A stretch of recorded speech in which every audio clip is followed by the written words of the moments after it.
गांव की बहन।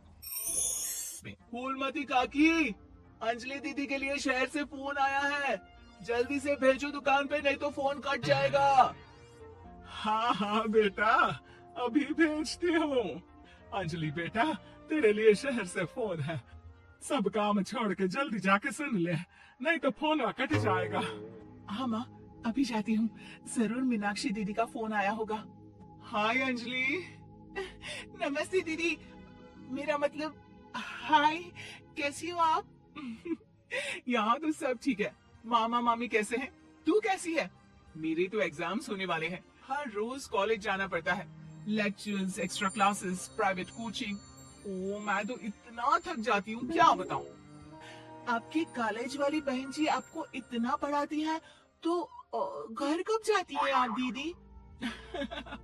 अरे नहीं नहीं, ये सब सिर्फ मेरी प्रोफेसर नहीं पढ़ाती, मैं अलग से दूसरे टीचर्स के पास भी पढ़ने जाती हूँ। दीदी, फिर तो आप बहुत थक जाती होगी ना, आप ना पैदल मत जाया करो, टांगा ले लिया करो दीदी। नहीं मेरी भोली बहन, ना मैं पैदल जाती हूँ, ना ही यहाँ टांगा मिलता है, मैं बस से जाती हूँ और थोड़ी दूरी के लिए रिक्शा ले लेती हूँ। सच्ची? वहाँ पर टांगे नहीं, बस चलती है? वाह, वो भी हर रोज? हमारे गांव में भी बस आती है, दिन में 2 बार। यही तो खास बात है शहर की, यहाँ बसें पूरा दिन दौड़ती हैं सड़कों पर, और सिर्फ बसें ही नहीं, कार, स्कूटर और ट्रक भी। और तो और थोड़ी दूरी पर तो हवाई जहाज भी है, जहाँ से हवाई जहाज आसमान में उड़ते हैं। अच्छा दीदी, मैं फोन रखती हूँ, बुआ जी फूफा जी को मेरा नमस्ते कहना। हाँ माँ, हम लोग शहर में क्यों नहीं रहते? बुआ जी, फूफा जी और मीनाक्षी दीदी तो शहर में ही रहते हैं। अरे क्योंकि तेरे बुआ जी की शादी शहर में हुई थी, इसलिए बेटा। शादी से पहले वो भी तेरे पापा और दादा दादी के साथ गांव में ही रहती थी। तो फिर माँ, मुझे शहर भेज दो ना, मैं भी शहर देखना चाहती हूँ। इतनी बार मीनाक्षी दीदी से शहर के बारे में सुन चुकी हूँ, अब मैं भी वहाँ जाकर देखना चाहती हूँ। बस आप मुझे शहर भेज दो। ठीक है, इस बार गर्मियों की छुट्टियों में कुछ दिन रह आना शहर, अपनी बुआ के घर। अब तो खुश ना? हाँ माँ, बहुत खुश। आप देखना, मैं शहर जाके कितने मजे करती हूँ। अंजलि अगले दिन स्कूल जाती है और वहाँ अपने सारे दोस्तों को अपने शहर जाने की बात बताकर चिढ़ाती है। अरे श्वेता, शीतल, सरोज, तुम लोग इन गर्मियों की छुट्टियों में कहाँ जा रही हो? एकादशी वाले गांव के मेले में। हम तो दूसरे गांव में नानी के घर जाएंगे, उनका घर नहर के किनारे है, बड़ा मजा आएगा। हम इस बार कहीं नहीं जा रहे, बल्कि हमारे घर में रहने के लिए मेहमान आएंगे। और तू?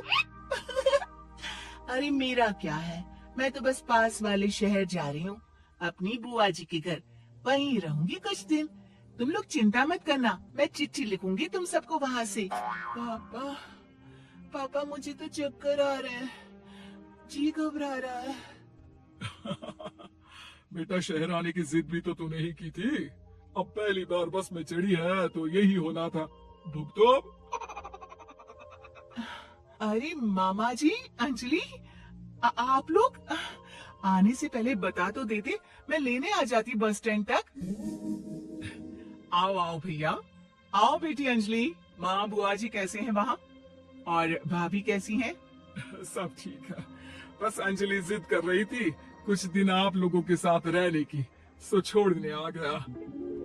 दीदी, आप मुझे शहर घुमाने ले जाओ ना, मुझे भी शहर देखना है। हाँ हाँ चल, तैयार हो जा जल्दी से।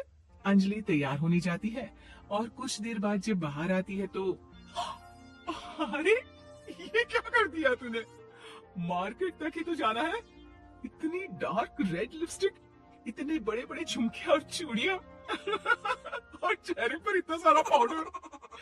मेरी बहन, ऐसे नहीं चलेगा, जा और ये सब हटा के आ।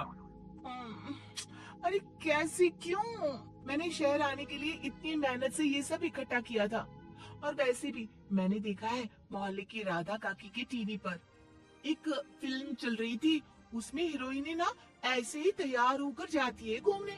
सब पता है मुझे, मैं तो ऐसे ही जाऊंगी दीदी।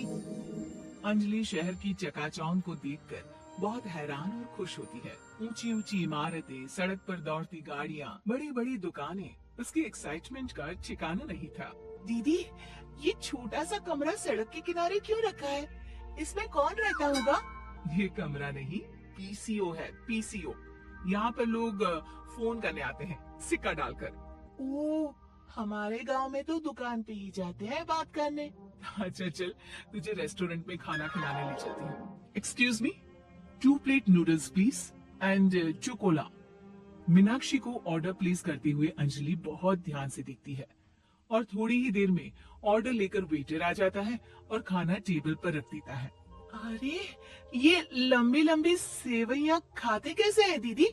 और इसके साथ कोई अचार, प्याज, मूली कुछ भी नहीं दिया, बस ये छोटा सा पेट खुजाने वाला दे दिया है। गांव में तो छोटे छोटे चावल ही होते हैं जो कि हाथ से ही खा लेती हूँ। अब इसे कैसे खाऊं दीदी? एक्सक्यूज मी, एक चम्मच प्लीज और लिटिल प्याज और अचार और मूली और एक गिलास मट्ठा, वो बाद में। हाँ। अब ये सब सुनकर आसपास बैठे लोगों को हंसी आ जाती है। मीनाक्षी भी अपनी हंसी किसी तरह रोकने की कोशिश करती है और वेटर मुस्कुराता हुआ वहाँ से चला जाता है। अंजलि समझ नहीं पाती कि सब किस बात पर हंस रहे थे, लेकिन वो छींक जाती है। दीदी, मुझे लगता है कि मुझे इन सेवइयों को ऐसे ही खा लेना चाहिए, इसी पेट खुजाने वाले कांटे के साथ। एक काम कर, तू मुझे खाते देख, जैसे मैं खाऊं तू भी वैसे ही खा ले। ठीक है दीदी। अंजलि खाते खाते नूडल्स में सिरका ज्यादा डाल देती है, फिर ऊपर से नमक दानी से खेलते हुए काफी नमक भी अनजाने में छिड़क लेती है। अरे, ये क्या क्या खा लिया? अरे हाय हाय, कितना कड़वा है। पानी पानी, ये काला शरबत ही पी लेती हूँ। और जल्दबाजी में अंजलि जल्दी जल्दी कोला पी लेती है, जिससे उसके नाक में झंझनाहट होती है। दीदी, मुझे ले चलो यहाँ से, मैं ये सब शहरी खाना नहीं खा सकती। अब शर्म के मारे मीनाक्षी अपनी बहन को वापस घर ले जाती है और कहती है कि देख अंजलि, माना कि शहर और गांव एक दूसरे से बहुत अलग है, लेकिन इसका मतलब ये नहीं कि हमेशा शहर ही बेहतर हो और उस वजह से हमें वो सब करना पड़े जो हम नहीं कर सकते। शहर में सहूलतें तो हैं, पर चुनौतियां भी हैं। हम जहाँ भी रहें, हमें कभी अपने आप को कम या ज्यादा नहीं समझना चाहिए। और किसी भी नई जगह में ढलने में समय लगता है, उसके लिए तुम्हें दूसरों की नकल करने की कोई जरूरत नहीं है।